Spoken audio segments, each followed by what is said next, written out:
Another Friday in November, that means another round of playoff football. It is the 2-7 matchup in the Division I bracket.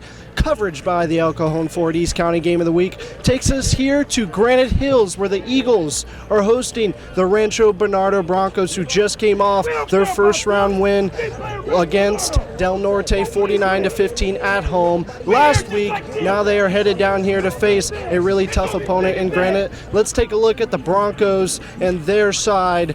First, you got Gage Weddle, obviously quarterback for the team, son of the head coach and former Super Bowl champion with the Rams, Eric Weddle. On one side, you got Hugo Gonzalez, nice two-way player, senior, wideout, leads the team in receiving yards and touchdowns. Expect to see his athleticism here tonight. He is a multi-sport athlete as he plays baseball in the spring, so look out for those two on the Broncos side. Meanwhile, for the home team, Granite Hills, they're coming off a 7-3 record. It had a really hard schedule, was 3-3 at one point, then just decided to run the table to close out the year and earn the 2 seed in Division I. They are led by big, strong quarterback Zachary Benitez, who again had a stellar year through the air, 30 passing touchdowns this season. Noah Walker, another Granite transfer, making an impact. He came over from Grossmont, as you remember from years back. He comes over here to Granite, makes an immediate impact, around 91 receiving yards per game. He has around 11 total touchdowns to wrap up the year. Expect him to make some noise at the wideout position, whether in the slot or simply as the X receiver. And then you have the splash transfer from this season, PJ Parker Johnson, coming over from Cathedral, two-way player, very, very fast and explosive, especially on the defensive side of the ball. Expect him to be really impactful in run support and especially corner blitzes off the edge, used aggressively as that tool in the Granite Hills secondary. So we've laid it all out for you. Who will come out in this quarterfinal matchup and get this win? Time to find out on the PPR Hogcast.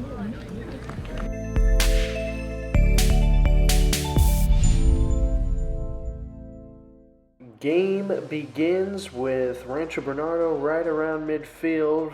Gage Weddle claps his hands, and look at this. Improvisation here, breaks out of a sack and runs for a 22-yard gain. First big play of the day, trips up around the 27-yard line. Very next play, 1st and 10 at the 25. Weddle throws a slant route that's picked off by Granite's Jesse Wilhite, and he's going to take this one back all the way for a 75-yard pick six to put the Eagles ahead first in this one, 7-0.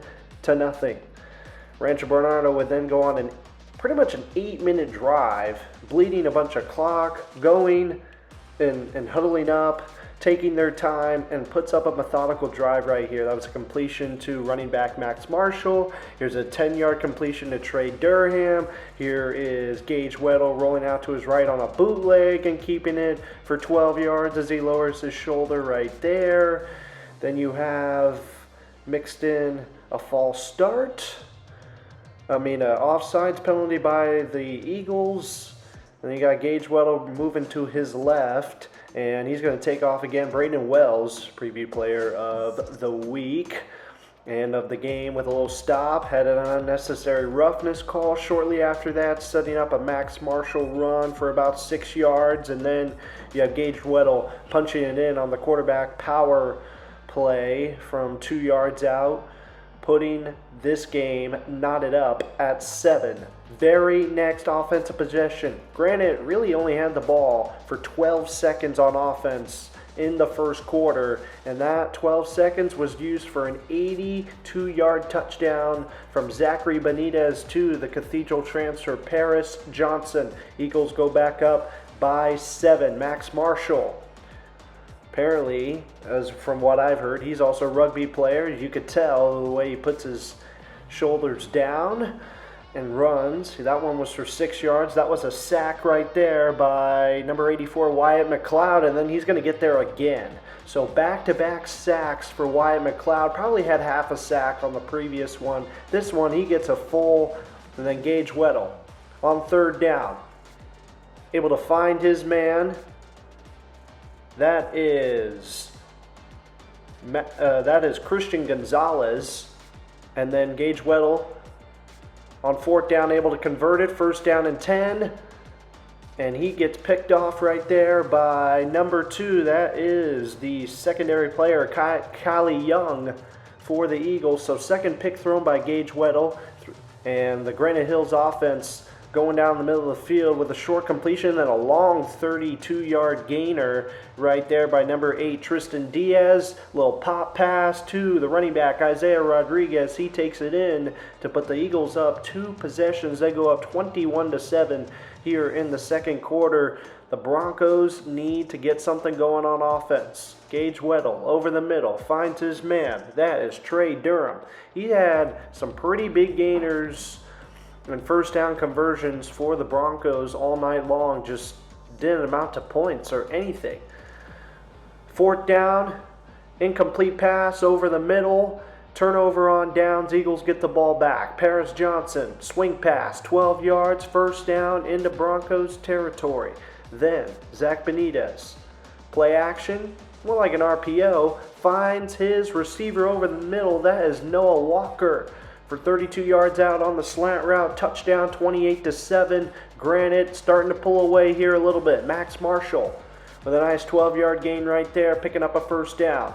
Then, start of the 3rd quarter, right out of the gun, the transfer from Grossmont, Noah Walker with a nice big gain of 20 yards right there, 22 to be more specific. Then you have the receiver, Zidane Smith, with a nice little gain right over the middle. Gage Spalding on 3rd and 1 picks up a gain of 6 and a 1st down. And then read option keeper, Zach Benitez. Yep, we didn't know where the ball was. It was in his hands the entire time. 4-yard touchdown run, 35-7 Eagles. Max Marshall fumbles the ball. First possession of the 3rd quarter for the Broncos, and guess who? Jesse Wilhite with the fumble return for touchdown. He had 2 defensive touchdowns. Granite Hills would take this one 56-7. I am with the player of the game from Granite Hills, number 27, Jesse Wilhite. Jesse, we had you on last time, man, when we were covering Mount Miguel. Here you are again. 2 defensive touchdowns from you. How does that feel? Feels great to come out here, just keep winning. Gotta make it to CF. That's the goal. The goal is really just make state and CF. That's it. We just gotta work hard. Coming into this game, that's a very physical team in Rancho Bernardo. You saw it early in the game, especially with those long drives. You guys out there, literally the entire 1st quarter. What kind of preparation went into that defensively throughout the week? Really just finding where Gage was, where he's going to throw the ball, because he throws a lot, but I guess not today. He threw a lot of picks. So that first interception that you had, the play that you made, what was happening? It looked like a slant route. You kind of just undercut it, just sitting there, your zone coverage. So I was just looking at the slant. I read his eyes, got the pick, took it to the crib. And then that fumble recovery, was that just instinct or what was it? That was just instinct. I saw the ball on the ground, had to go take it to the house. What does it mean for that kind of defensive performance from your unit, and how are you guys going to take it into next week, either playing Oceanside or Mount Miguel here at your place? Oh, it's great. We got to play how we did today. It was a great game, great time, just great everything. It was a great game. Jesse Wilhite, player of the game. Thank you so much, man. All right, appreciate it, man. Thank you, dog. Good luck, man. That is it for me out here east, live from Granite Hills High School. This is Jacob Morgans saying good night.